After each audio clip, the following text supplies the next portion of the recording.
debo confesar que en todos los encuentros donde son con participación de otras profesiones, de agrimensores, de abogados, miren, estamos llegando con el doctor Urbaneja de Córdoba, por eso lamentablemente no pudimos participar hasta ahora en el evento, participando de un congreso de administradores de consorcio.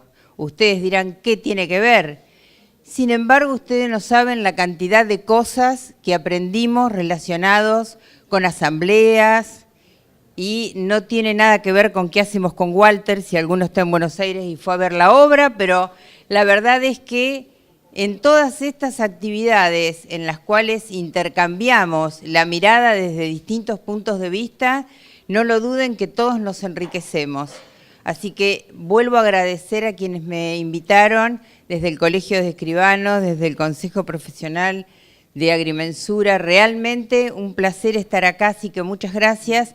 Voy a tratar de hacer mi exposición lo más breve posible, porque si hay algo interesante va a ser escuchar al doctor Guardiola y al doctor Urbaneja a continuación, así que voy a hacer lo más breve para no robarles minutos a ellos. Bien, el tema que se me asignó fue registro y catastro, la relación registro-catastro con una mirada notarial, pero también con una mirada de analizar si es o no trascendente en la relación con la seguridad jurídica tener conocimiento de un catastro eficiente y participar en esta situación jurídica de un catastro que efectivamente cumpla con su función.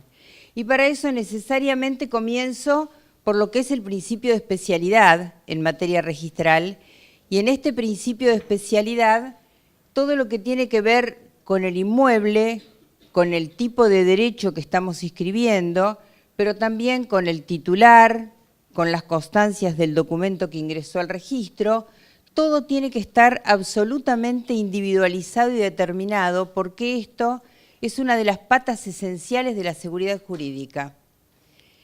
Recién hablábamos de que en la posesión, en los juicios de prescripción adquisitiva, se produce esta situación a veces de dudas sobre si el inmueble es el inmueble que surge del título y que estoy cancelando, o si estamos hablando de un nuevo inmueble que es el que surge del plano de prescripción adquisitiva.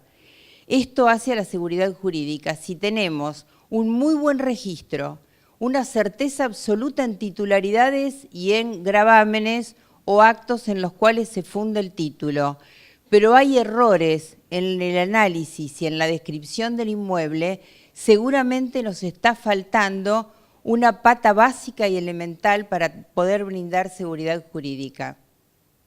Esta relación objeto-sujeto del derecho se apoya esencialmente en el catastro, más allá de que analicemos a lo largo de esta charla todo lo que implica la descripción del inmueble conforme al título antecedente y la descripción del inmueble conforme a lo que surge de catastro, que a veces se identifican y a veces tienen diferencias que los separan. Fíjense que la ley 17.801, que refiere al sistema de matriculación, sistema que no es perfecto, sistema que ya tal vez con el tiempo en algunas jurisdicciones y en algunos países ha sido superado, pero sin embargo tenemos muchas dificultades con los registros que todavía tienen información en sistema de folio. En un sistema de folio en el cual notas marginales van generando notificaciones y anoticiamientos de plano, de medidas cautelares, de cancelaciones, de procesos sucesorios, que luego cuando tenemos que abrir la matrícula genera realmente situaciones de confusión. Fíjense que, al menos en las jurisdicciones que nosotros trabajamos en Provincia de Buenos Aires, cuando nos encontramos con títulos que tienen 60, 70 años, en muchos casos, por comodidad, porque resultaba más sencillo, en las escrituras constaban con medidas unidas. 4 lotes de terreno de 10 por 40 era lo mismo que decir 40 por 40. Que unidos miden era una expresión común en estas viejas escrituras, pero eran 4 lotes. Hete aquí que en folio está todo bien porque en una sola inscripción en folio tengo 4 inmuebles, aunque sea de 40 por 40, todos descriptos en el mismo folio. Pero cuando quiero disponer o grabar uno de estos bienes, necesito generar una separación, necesito volver al origen, retrotraerme al momento en el cual eran 4 lotes y tenían sus propias medidas y sus propios linderos. ¿Y cómo hago para llegar a esto? Un único camino. Tengo que ir hacia atrás hasta el momento en el cual encuentre el plano en el cual, previo a esta escritura, que vaya a saber por qué razones de técnica se unificaron en el texto de la escritura, tengo que volver a aquel viejo plano, encontrar dónde está, para ver si rescatando ese plano puedo volver a tomar cada uno de los lotes que en aquella inscripción originaria estaba. Esta es la importancia, entre otras, de esta relación con el catastro, con el plano, con la mensura, con la documentación que le va a dar sustento necesariamente al objeto del derecho. Esta primera inscripción, fíjense que va a generar datos que son absolutamente esenciales para que identifiquemos el objeto del derecho. Con el sistema que cada provincia tenga, con la reglamentación de la ley 17.801 y las normas registrales locales, pero en todos los casos la ley nos pide que ubiquemos el inmueble, que consignemos sus medidas, sus linderos, su superficie, la nomenclatura catastral, la partida, es decir, todos aquellos elementos que nos van a evitar cometer algún error entre el inmueble que se está transmitiendo y el inmueble que efectivamente va a figurar en la descripción de esa matrícula, que es lo que va a generar la publicidad. Es decir, tener una claridad sobre el objeto del derecho nos va a permitir evitar inexactitudes registrales. ¿Qué es la inexactitud registral en forma genérica? Simplemente tener inscripto algo que en la realidad extrarregistro es distinta. Y esto ustedes no quieran imaginar la cantidad de situaciones conflictivas que generan justamente por esta discordancia. Bien, ¿qué es el catastro y qué es el registro? ¿Por qué se diferencian, pero por qué están íntimamente relacionados? Bueno, el catastro tiene que ver con aspectos físicos, con la descripción del inmueble, con una situación de hecho. Y el registro tiene un reflejo jurídico, es decir, quién es el titular, qué gravámenes, qué derechos reales, qué medidas cautelares lo afectan, si tiene o no tiene restricciones, es decir, tiene que ver con lo jurídico. Por eso nos encontramos que en muchos casos, cuando veamos ahora los relevamientos catastrales o un plano, vamos a encontrar que la realidad física del inmueble es distinta de la descripción que nosotros tenemos en el título de propiedad sobre el cual nos apoyamos para autorizar el acto de transmisión o de constitución del derecho real. Es común que esto nos ocurra.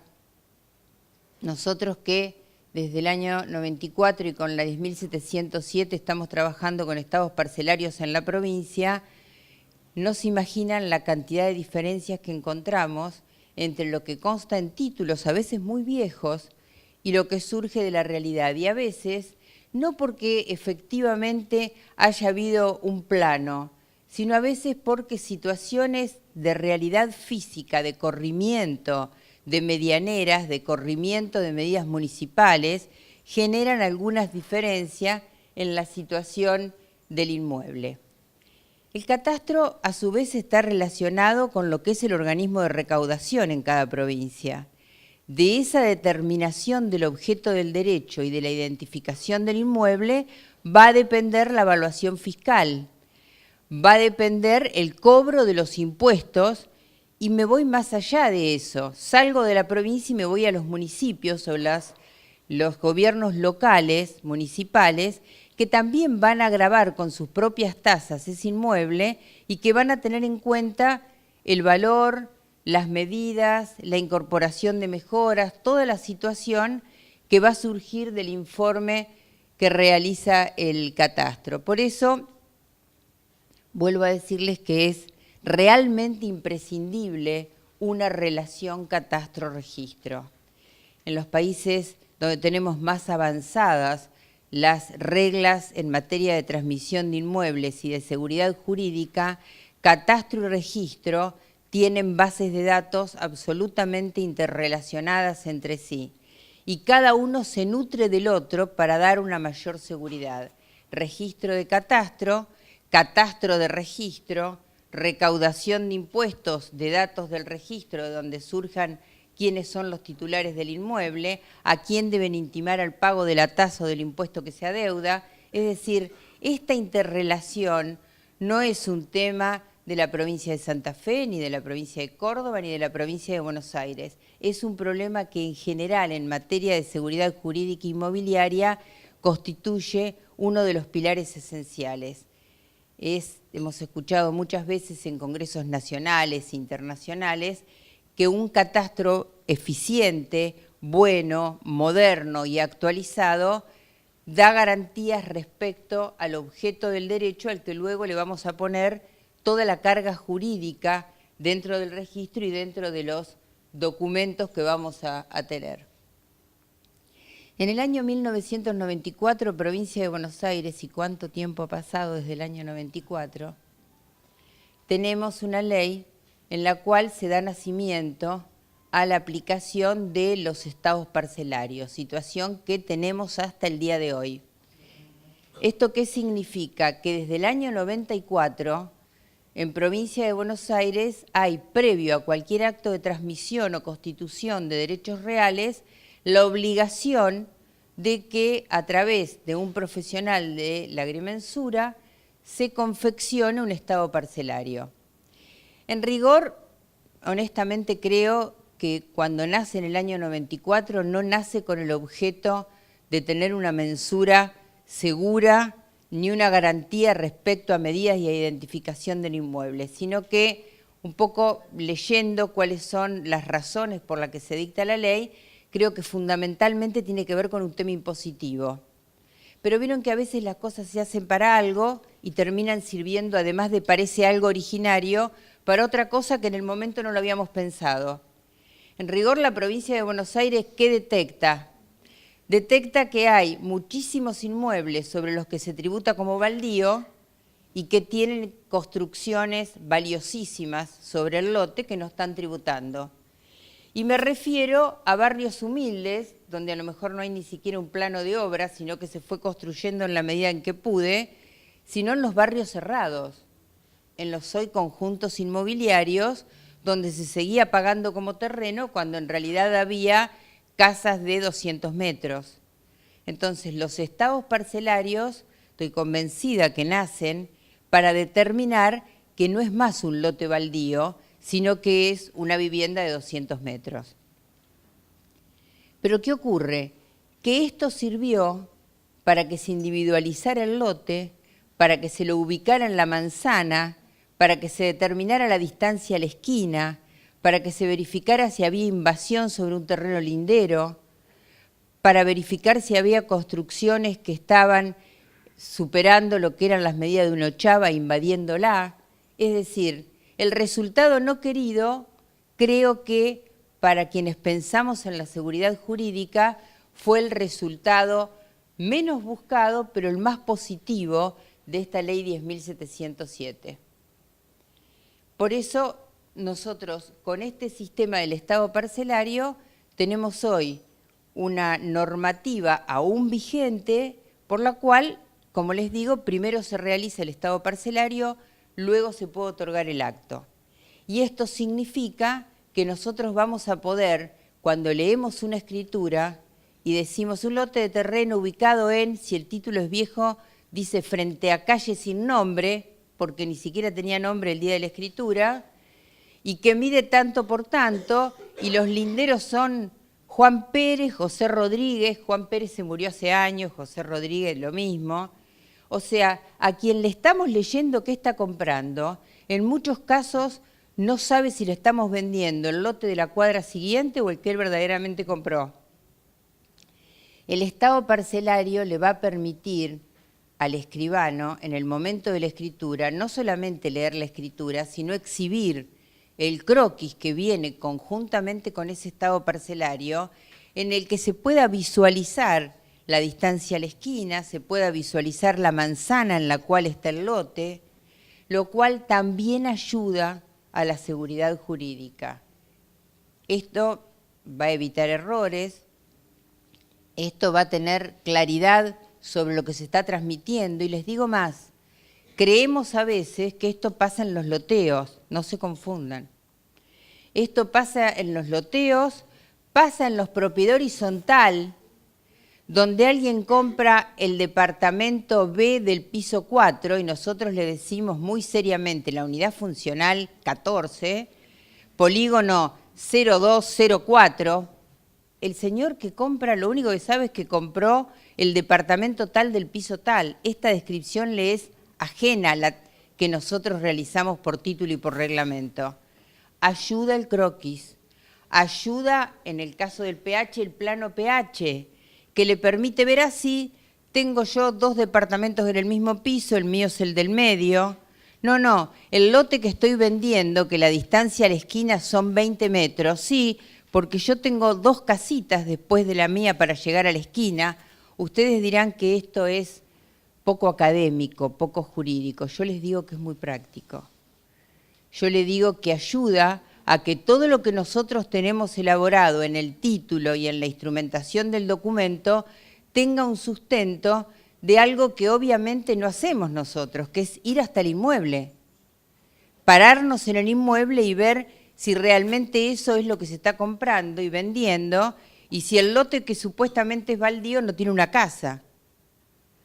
Todo esto es en lo que nos ayuda a nosotros desde el año 94 el estado parcelario, que nació para una cosa y terminó siendo otra mucho más completa.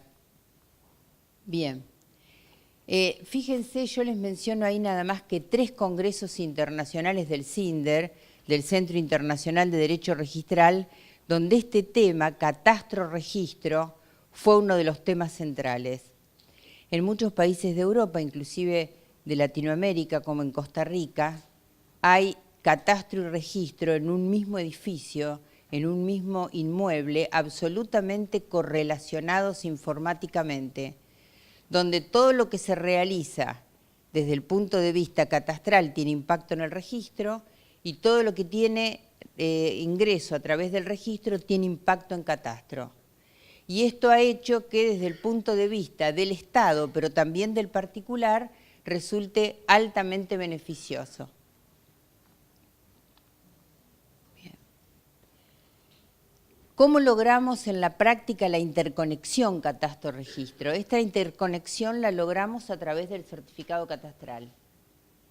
¿Con qué requisitos, con qué formas? Con los requisitos y las formas que se establezcan en cada jurisdicción, en cada provincia, con las exigencias que para cada tipo de trámite, vía reglamentación, vía decreto, vía ordenanza, se establezcan cuáles son las normas que se necesitan. Pero este certificado catastral es el punto clave para poder hacer la conexión entre el acto que se va a otorgar desde el punto de vista jurídico y lo que los aspectos físicos del objeto del derecho necesitamos conocer, saber y de alguna manera replicar.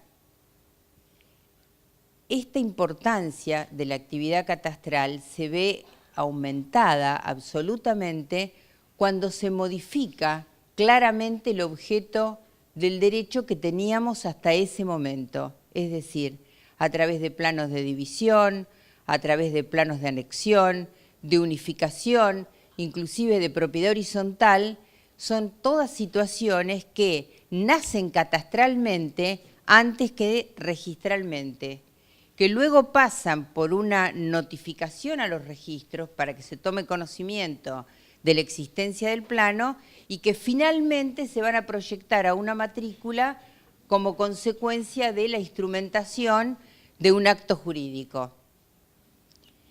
Estas situaciones que se producen en catastro y que modifican absolutamente la situación registral y la posibilidad de disponer de un objeto del derecho distinto del que consta en la escritura, convierte en más valioso aún la información de catastro.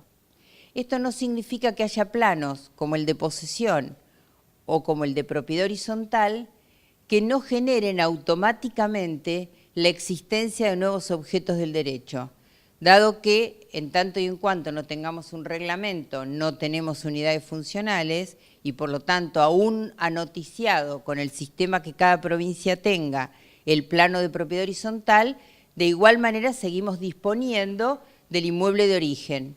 En tanto, vuelvo a decir, no está el reglamento del cual van a nacer las unidades. El plano de prescripción adquisitiva es un plano que aun cuando esté anoticiado al registro, en la medida en que no haya sentencia, es un plano que permitió el inicio del proceso judicial, pero que no se va a reflejar definitivamente en el registro hasta que no haya una sentencia de prescripción adquisitiva. Los planos comunes sí van a necesariamente impactar en el registro. ¿Por qué? Porque a partir de que está el plano aprobado y las cédulas catastrales están de alguna manera proyectados en catastro por cada uno de los inmuebles que surge del nuevo plano, no podemos otorgar la escritura sobre el inmueble de origen, salvo que dejemos sin efecto ese plano y volvemos a rehacer esas cédulas catastrales con el inmueble originario. De otra manera, vamos a encontrarnos con el círculo vicioso de que no se puede otorgar un acto sobre el inmueble de origen porque no voy a poder tener un certificado de catastro por el inmueble de origen que para catastro ya no existe más. Bien. Bueno, esto es un poco lo que estuvimos analizando hasta recién, es decir, todo lo que tiene que ver con catastro de alguna manera es la que va a permitir definir el objeto del derecho para la publicidad posterior y las legislaciones locales son básicas. Y las legislaciones locales no son solo provinciales sino municipales, porque la legislación municipal, por ejemplo, en un plano PH, va a partir primero de que pase por las normas urbanísticas de cada municipio para recién ingresar luego en catastro.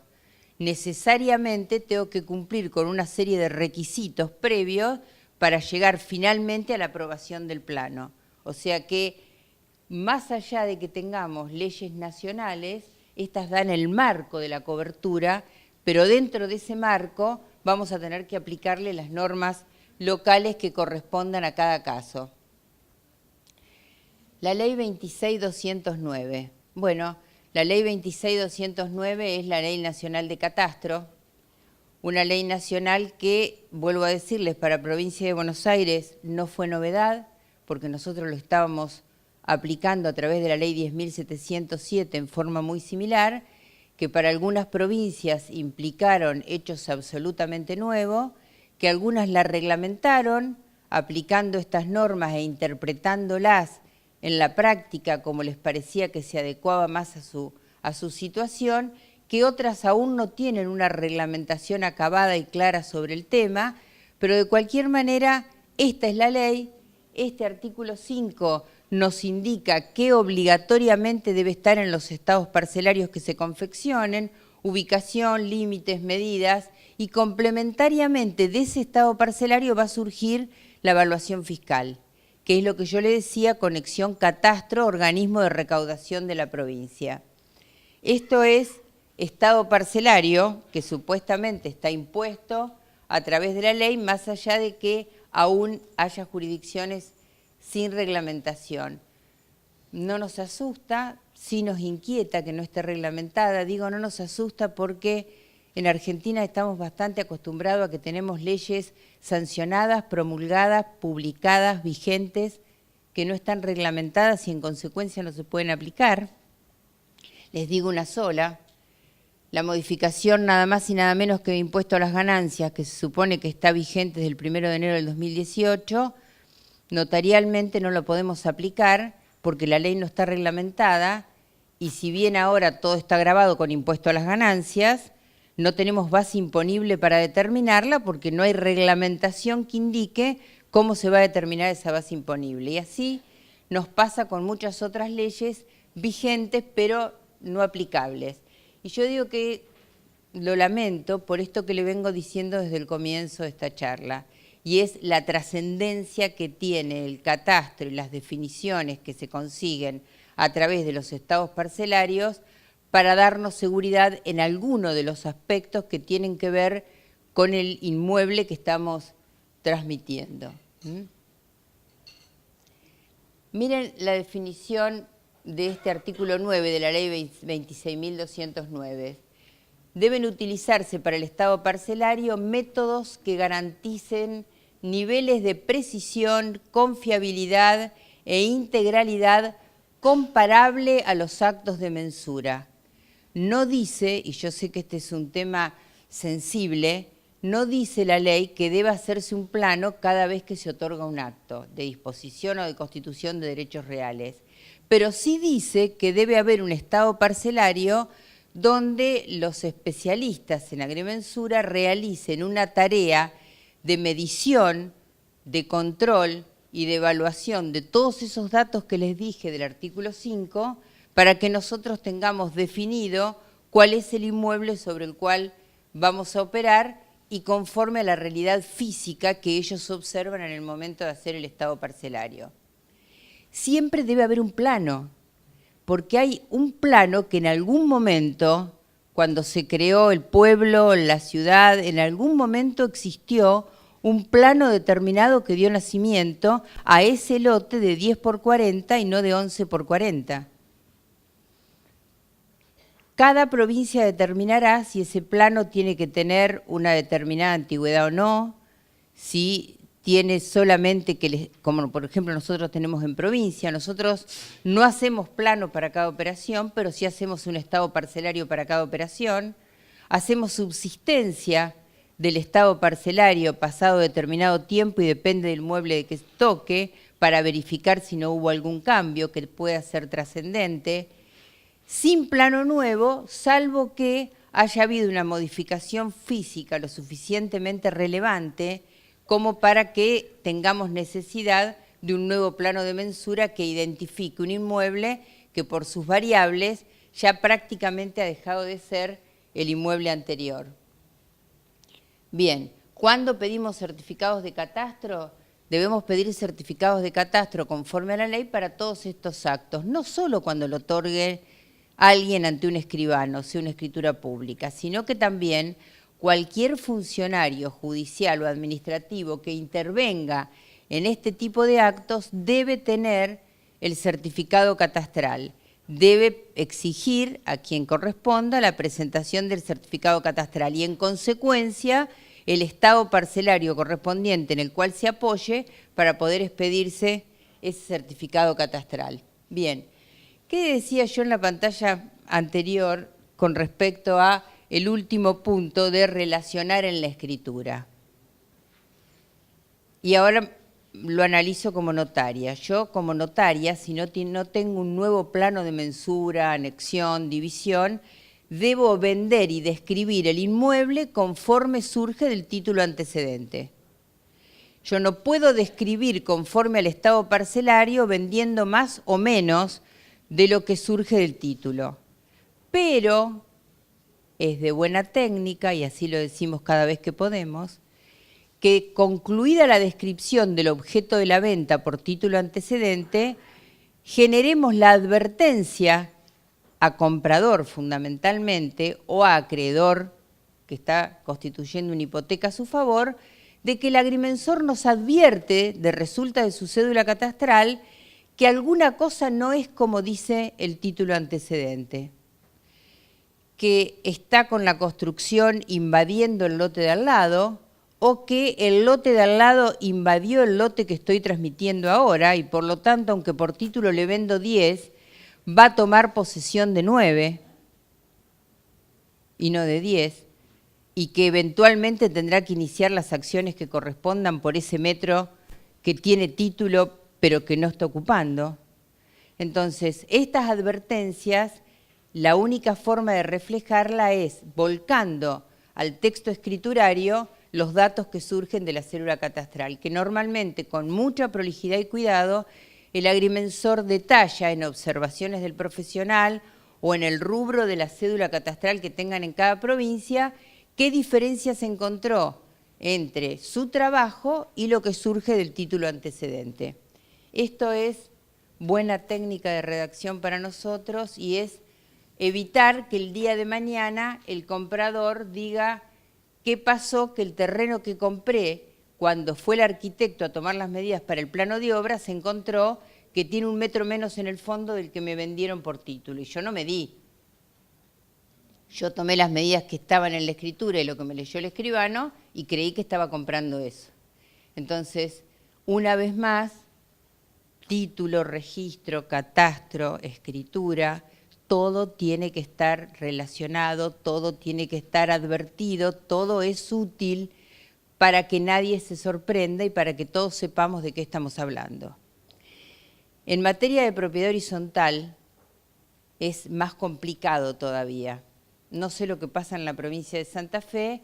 En la provincia de Buenos Aires nosotros tenemos mucho propiedad horizontal de planta baja. ¿Hay acá en Santa Fe? Bien.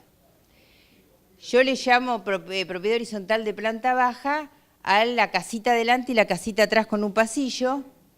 Le llamo propiedad horizontal en planta baja a 3 lotes uno al lado de otro, que el que compra cree que se compra el lote y construye la casa, y no entiende mucho por qué el escribano le dice que le vende la unidad funcional número 1, si él no está comprando nada con ascensor ni con escalera.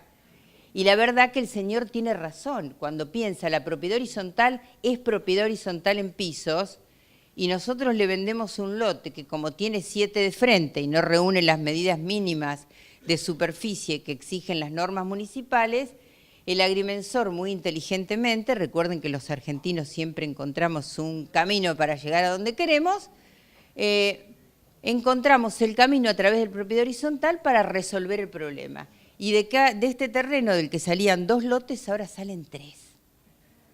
Y todos tienen el terrenito y todos hacen su casa. Lo que debemos advertirle al que compra es que compra bajo el sistema de propiedad horizontal, que además tiene la mala suerte de que no entra en el esquema de conjuntos inmobiliarios del nuevo código. ¿Por qué? Porque no hay cerramiento como elemento básico del conjunto inmobiliario. Y que hay que advertirle que el techo y el terreno en propiedad horizontal son comunes. O sea que el techo no es el techo de su casa como él cree, sino que es superficie común. ¿Por qué les digo esto? Porque a veces el agrimensor va a ser el estado parcelario. En provincia de Buenos Aires los PH en principio no tienen estado parcelario porque se presume que no puede haber cambios, pero el PH en planta baja sí, porque justamente puede haber cambios en cuanto a la construcción o a la invasión o a los movimientos que pueda haber como en una casa. Entonces a veces el agrimensor va y se encuentra con que hay más construcción de la que dice el reglamento y dice el plano PH. Y ahí nos encontramos nosotros haciendo la escritura. ¿Qué vendemos nosotros? ¿Qué vendemos nosotros? Me refiero, ¿qué vende el vendedor? ¿Qué compra el comprador? ¿Y qué escritura de la transmisión de dominio de qué estamos firmando? Solo de lo que figura en el plano PH dentro de lo que es superficie total de la unidad funcional.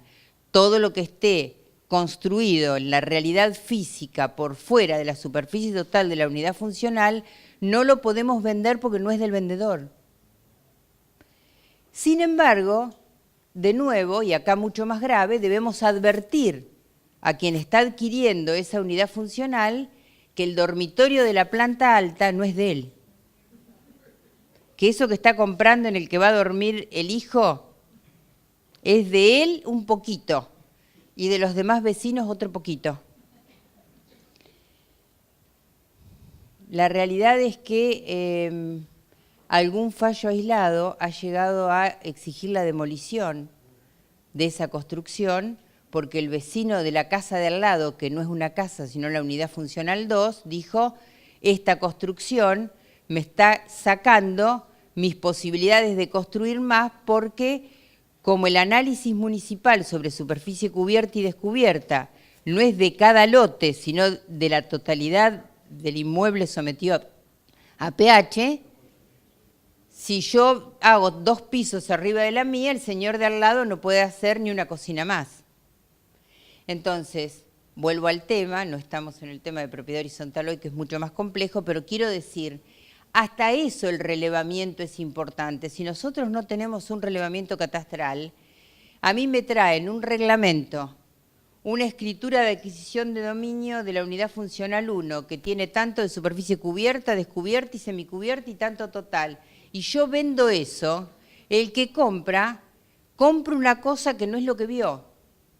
Es como a veces nos pasa cuando compramos por internet y cuando nos lo traen nos llevamos la sorpresa que el par de botas no nos entra, pese a que es nuestro número, o que ese vestido que elegimos no es el que nosotros creíamos que era. Y acá pasa igual. Entonces, yo lo que quiero es que ustedes dimensionen la importancia del relevamiento parcelario para la constatación física de qué es lo que tenemos adelante y qué es lo que ese vendedor está queriendo vender. Bien, esto es un poco la síntesis de lo que hablábamos hasta ahora, a la que tenemos que sumarle la tecnología. La tecnología nos tiene que permitir una tarea de relación entre registro y catastro que sea sumamente fluida. Y lo único que no tenemos que permitir es que el estado parcelario o los trámites previos escriturarios sean piedras en el camino que generen lo que les gusta decir a muchos que hablan del negocio inmobiliario, que es costo y eficiencia o tiempo. Nosotros podemos conseguir una buena cédula catastral, un buen estado parcelario, una correcta instrumentación documental, una publicidad registral rápida y eficiente. Para eso necesitamos que cada uno de los sectores trabaje en lograr, yo sé que con esfuerzo, pero lograr que todo lo que es en los aspectos informáticos nos den las herramientas para que hacer las cosas bien no signifique tener que esperar 3 o 4 meses. En Provincia de Buenos Aires un plano tarda, ¿cuánto, Lucas? Lo dice despacito, saca los deditos así. 4 meses si el agrimensor es muy eficiente. 1 año si no hay tanta eficiencia, no hay tanta experiencia o la situación es compleja. Y entonces yo les digo, obviamente no es lo que pasa. Ya sé que todos van a comentarlo, pero bueno, tengo que decírselos porque cuando yo hablo de estados parcelarios o de cédulas catastrales, en ningún momento hablo de perder eficiencia. De lo que estoy hablando es hagamos las cosas bien y rápido. ¿Y podemos? Sí, claro que sí.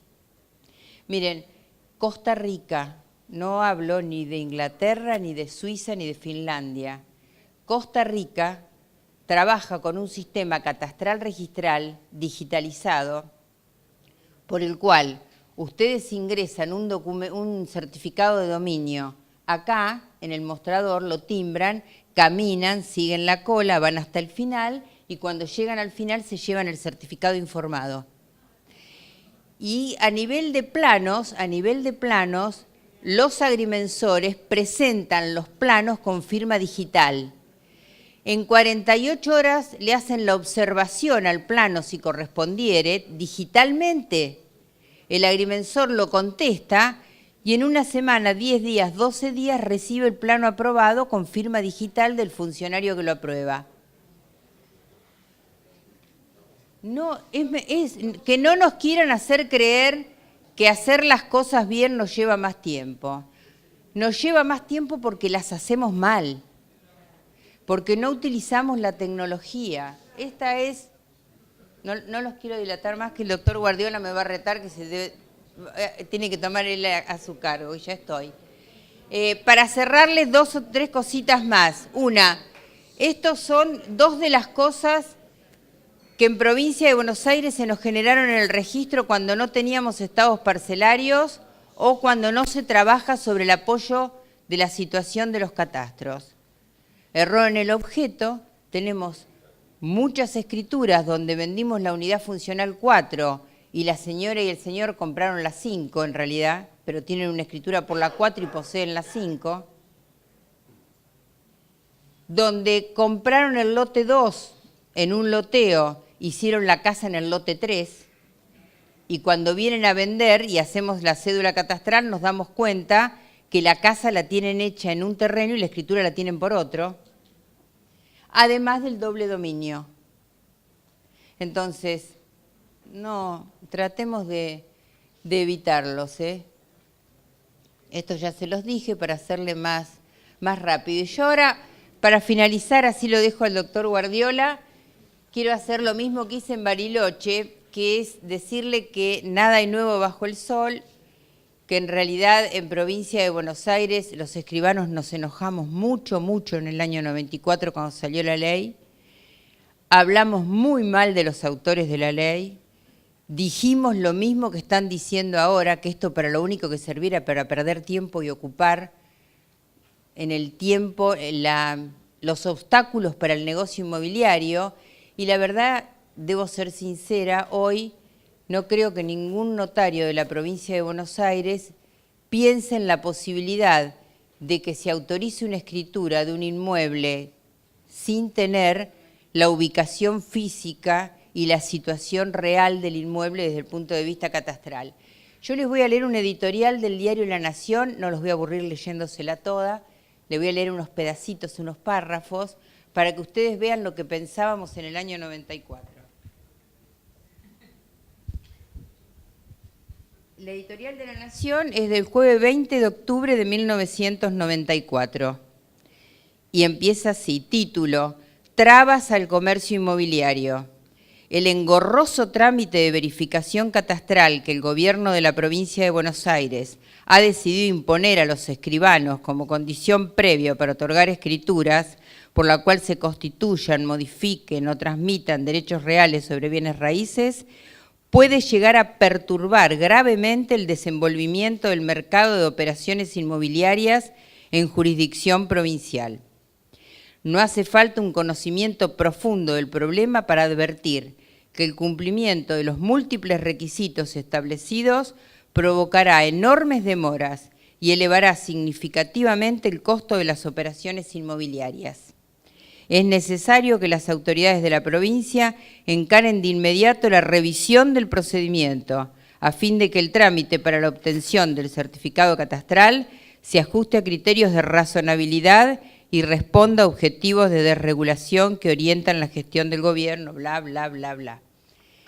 La verdad es que no es así, la práctica nos demostró que no fue así, fuimos cada vez logrando plazos más breves en la obtención de las cédulas catastrales, se consiguieron excepciones a la cédula cuando se trataba de determinadas situaciones de inmuebles que no lo requerían, se establecieron plazos conforme a que fueran edificados, baldío, en fin, se fueron mejorando las situaciones de aplicación práctica. Hoy los estados parcelarios forman parte de nuestra carpeta de trámites previo como los certificados registrales. Muchísimas gracias.